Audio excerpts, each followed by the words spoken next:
recordé el Salmo 145, versículo 3, que dice que la grandeza del Señor es inescrutable.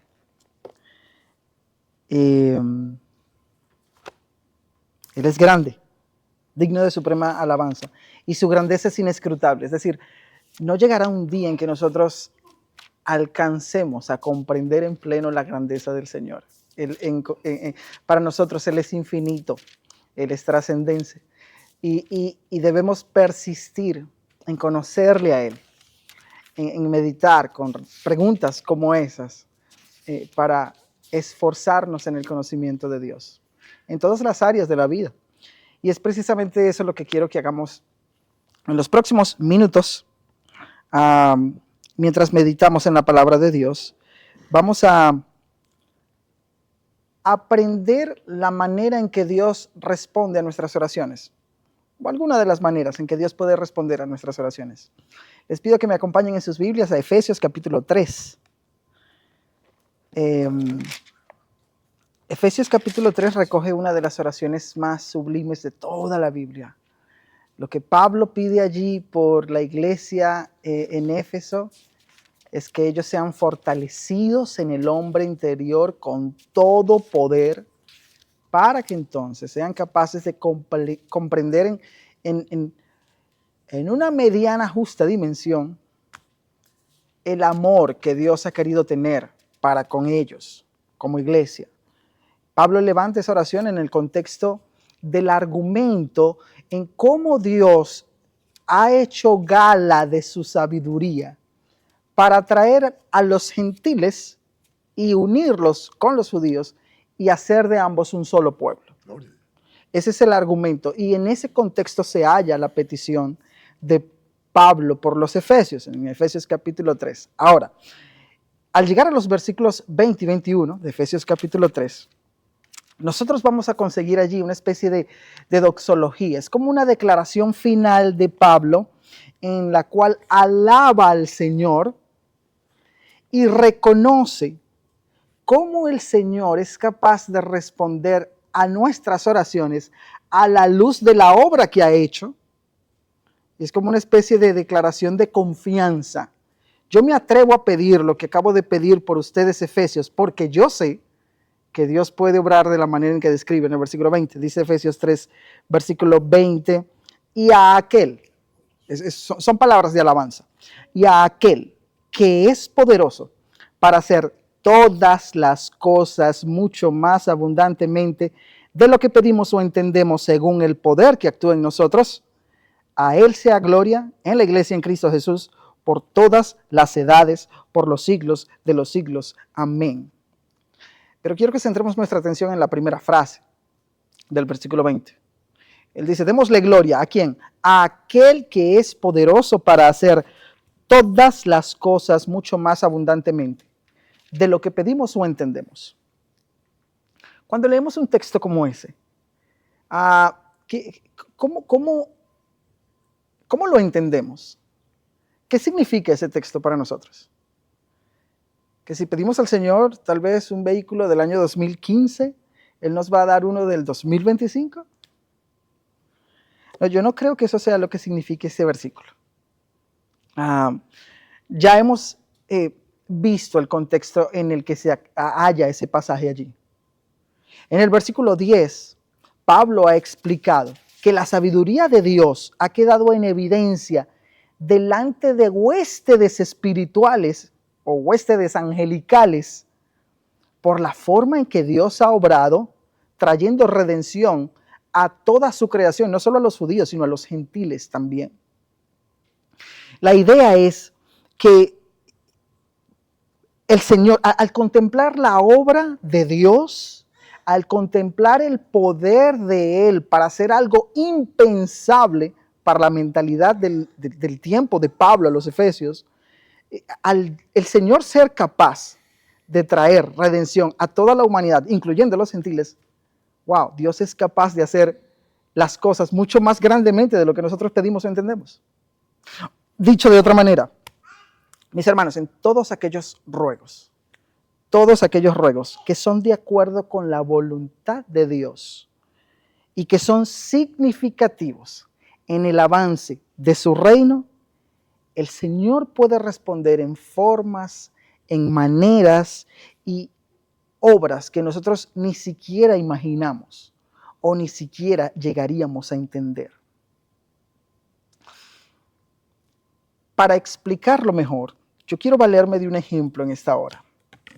¿Ustedes recuerdan a Jeremías 33, versículo 2, 3? Vayan conmigo ya a Jeremías. Ahí nos vamos a estacionar el resto de estos minutos.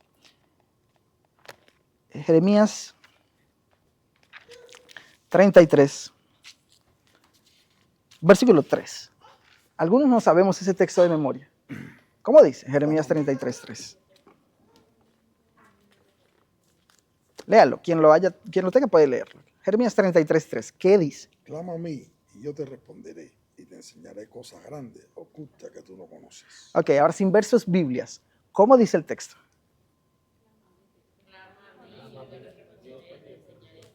Somos capaces de repetirlo en coro. Lo sabemos, lo hemos escuchado muchas veces.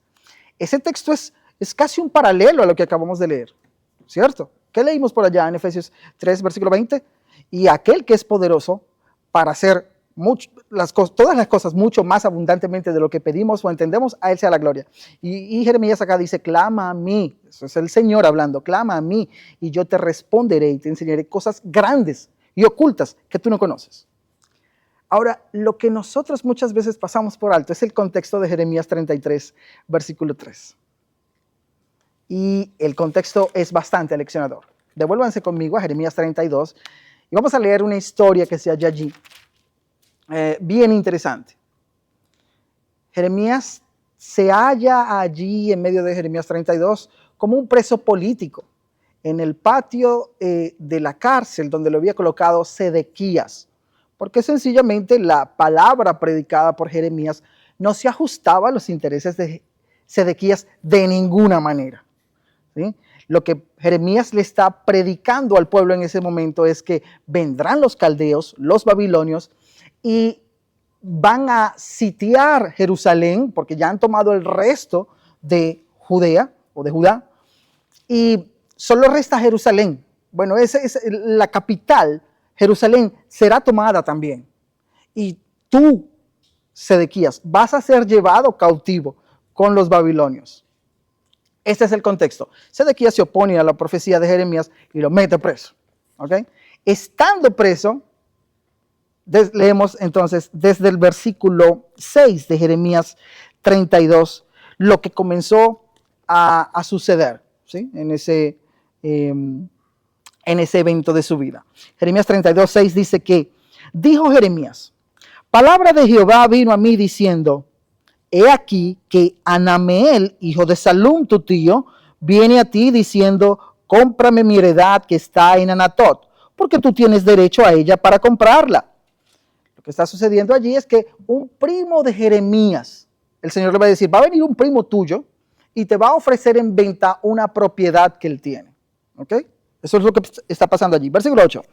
Y vino a mí, o sea, en efecto, vino a mí, Hanameel, hijo de mi tío, conforme a la palabra de Jehová, al patio de la cárcel, y me dijo, compra ahora mi heredad que está en Anatot, en tierra de Benjamín, porque tuyo es el derecho de la herencia y a ti corresponde el rescate. Cómprala para ti. Entonces conocí que era palabra de Jehová. Este primo de Jeremías se está valiendo de una ley conocida en medio del pueblo de Israel, que era la ley del levirato. Los parientes más próximos tenían cierto derecho de comprar heredades que algunos parientes no podían ya sostener, y pues se le daba la prioridad de compra a un pariente cercano. Algo parecido a lo que pasó por allá atrás en Ruth, en la cual Booz pelea por ese derecho de compra de la nuera de Noemí, que era Ruth.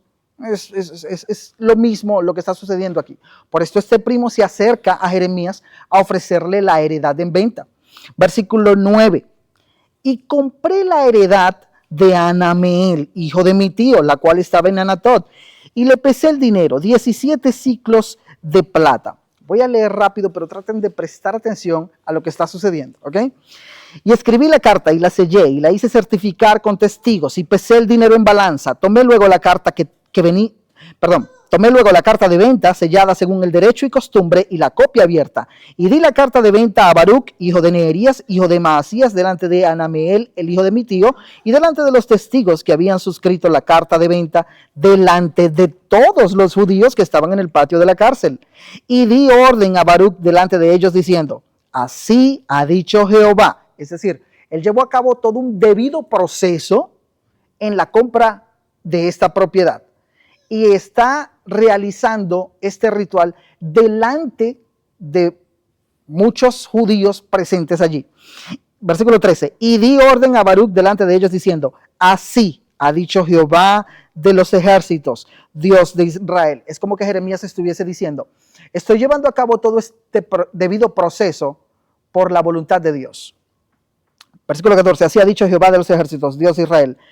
Toma estas cartas, esta carta de venta sellada y esta carta abierta y ponlas en una vasija de barro para que se conserven muchos días. ¿Y por qué? ¿Por qué tanto protocolo, Jeremías? Versículo 15. Porque así ha dicho Jehová. ¿Y qué es lo que dijo el Señor? Porque así ha dicho Jehová de los ejércitos, Dios de Israel. Aún se comprarán casas, heredades y viñas en esta tierra. ¿Y qué tiene eso de relevante? Es que la ciudad está siendo sitiada con la promesa de que será destruida. ¿Qué sentido tiene comprar una heredad ante la amenaza que se avecina? Eso es un mal negocio por donde lo vean. Sin embargo, hay una instrucción de parte de Jehová. Y Jeremías, delante de los individuos que están ahí frente a él, él muestra fe y confianza. Yo estoy llevando a cabo este negocio. ¿Por qué? Porque así ha dicho el Señor. Aún se comprarán casas, heredades y viñas en esta tierra. Un ejemplo de fe, Jeremías, ¿cierto? Un ejemplo de obediencia. Pero yo creo que a partir del versículo 16, Jeremías ya solo, como dice el Señor, cerrada su puerta, entró a su aposento y ora al Señor. Y al Señor, Él va a descubrir lo que realmente hay en su corazón. Y entonces nos damos cuenta que somos tan parecidos a Jeremías. Versículo 16.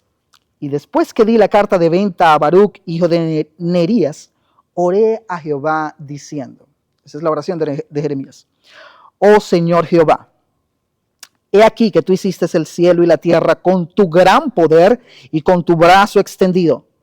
Ni hay nada que sea difícil para ti. Mientras leemos, presten atención a la teología de Jeremías en su oración. No hay nada difícil para ti, está diciendo Jeremías. Que haces misericordia a millares y castigas la maldad de los padres en sus hijos después de ellos. Dios grande, poderoso, Jehová de los ejércitos es su nombre. Grande en consejo y magnífico en hechos, porque tus ojos están abiertos sobre todos los caminos de los hijos de los hombres, para dar a cada uno según sus caminos y según el fruto de sus obras. Tú hiciste señales y portentos en tierra de Egipto hasta este día, y en Israel y entre los hombres, y te has hecho nombre como se ve el día de hoy. Y sacaste a tu pueblo Israel de la tierra de Egipto con señales y portentos, con mano fuerte y brazo extendido y con terror grande, y les diste esta tierra, de la cual juraste a sus padres que se la darías, la tierra que fluye leche y miel. Y entraron y la disfrutaron, pero no oyeron tu voz, ni anduvieron en tu ley. Nada hicieron de lo que les mandaste hacer. Por tanto, has hecho venir sobre ellos todo este mal. ¿Cuál mal? Versículo 24. He aquí que con arietes han acometido la ciudad para tomarla, y la ciudad va a ser entregada en manos de los caldeos que pelean contra ella a causa de la espada, del hambre y de la pestilencia. Ha venido pues a suceder lo que tú dijiste, y he aquí lo estás viendo. Jeremías reconoce todo el poder de Dios, toda la bondad y el favor de Dios a favor del pueblo en el pasado, toda la fidelidad de Dios en cumplir con sus advertencias de juicio y toda la seriedad de Dios en el cumplimiento del juicio que en ese mismo momento se halla presente en la ciudad. He aquí, le dice, he aquí, lo estás viendo. Las cosas han sucedido tal cual tú lo has dicho. Esta ciudad no tiene futuro. Aquí, esto es lo que somos. Hemos sido consumidos, hemos sido destruidos por causa de nuestros pecados. Pero miren cómo abre ahora Jeremías su corazón al Señor y le manifiesta su intriga. Y le dice en el versículo 25, oh Señor Jehová, ante este panorama, oh Señor Jehová, versículo 25, y tú me has dicho, cómprate la heredad por dinero y pon testigos aunque la ciudad sea entregada en manos de los caldeos. Venga, pero ¿qué pasó? Jeremías no había declarado públicamente delante de aquellos con toda fe, fuerza y firmeza, aún se comprarán heredades ante este futuro desolador, aún se comprarán heredades, y yo soy ejemplo de eso. Pero ahora le está diciendo al Señor que le explique, ¿para qué me mandas a comprar esa heredad, Señor? Yo no entiendo, yo no comprendo. Así que allí vemos ese sentimiento de confusión en Jeremías, de preocupación ante la forma en que debe obedecer al Señor en medio de las circunstancias difíciles. Damos gracias a Dios por la sinceridad de Jeremías en este pasaje, pero debemos alabar al Señor con mucha más fuerza al dejarnos ver la respuesta que le dio a Jeremías. Versículo 26, vino palabra de Jehová a Jeremías diciendo, lean este texto por favor, he aquí, yo soy Jehová, Dios de toda carne. Esto es el Señor respondiendo a Jeremías. Vean la pregunta que le hace. ¿Habrá algo que sea difícil para mí? ¿Qué dijo Jeremías en el versículo 17? ¿Qué dijo Jeremías al final del versículo 17? Jeremías mismo llegó a decir, yo sé, Señor, que para ti no hay nada difícil. Y ahora es como que Dios le quisiera hacer ver, pero parece que esa declaración tuya no la creías tanto. Permíteme volver a preguntarte, ¿de verdad tú crees que hay algo difícil para mí? Versículo 27, ¿habrá algo que sea difícil para mí? Sigue hablando el Señor, versículo 28. Por tanto, así ha dicho Jehová, he aquí voy a entregar esta ciudad en mano de los caldeos y en mano de Nabucodonosor, rey de Babilonia, y la tomará. En efecto, el juicio vendrá sobre la ciudad de Jerusalén. En efecto, versículo 29. Vendrán los caldeos que atacan esta ciudad y la pondrán a fuego y la quemarán. Asimismo las casas sobre cuyas azoteas ofrecieron incienso a Baal y derramaron libaciones a dioses ajenos para provocarme a ira. Porque los hijos de Israel y los hijos de Judá no han hecho sino lo malo delante de mis ojos desde su juventud. Porque los hijos de Israel no han hecho más que provocarme a ira con la obra de sus manos, dice Jehová, de tal manera que para enojo mío y para ira mía me ha sido esta ciudad desde el día que la edificaron hasta hoy, para que la haga quitar de mi presencia por toda la maldad de los hijos de Israel y de los hijos de Judá que han hecho para enojarme. Ellos, sus reyes, sus príncipes, sus sacerdotes, sus profetas y los varones de Judá y los moradores de Jerusalén. Y me volvieron la cerviz y no el rostro. Y cuando los enseñaba desde temprano y sin cesar, no escucharon para recibir corrección. Antes pusieron sus abominaciones en la casa en la cual es invocado mi nombre, contaminándola. Y edificaron lugares altos a Baal, los cuales están en el valle del hijo de Hinnom, para hacer pasar por el fuego sus hijos y sus hijas a Moloc, lo cual no les mandé, ni me vino al pensamiento que hiciesen esta abominación para hacer pecar a Judá. He allí el reporte de lo que ha hecho el pueblo, y esa es la razón por la cual el juicio es inevitable, dice el Señor. Es verdad lo que tú has dicho, Jeremías. Eso es muy cierto. Pareciera que no tiene sentido que compres esa heredad. Pero, versículo 36, ahora va a venir esa cláusula esperanzadora que el Señor va a brindar como respuesta a la oración de Jeremías.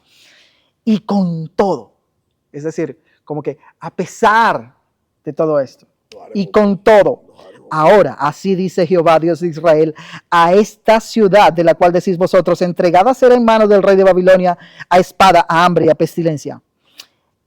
He aquí, yo los reuniré Y lo haré volver. de todas las tierras a las cuales los eché con mi furor y con mi enojo e indignación grande, y los haré volver a este lugar, y los haré habitar seguramente, y me serán por pueblo, y yo seré a ellos por Dios.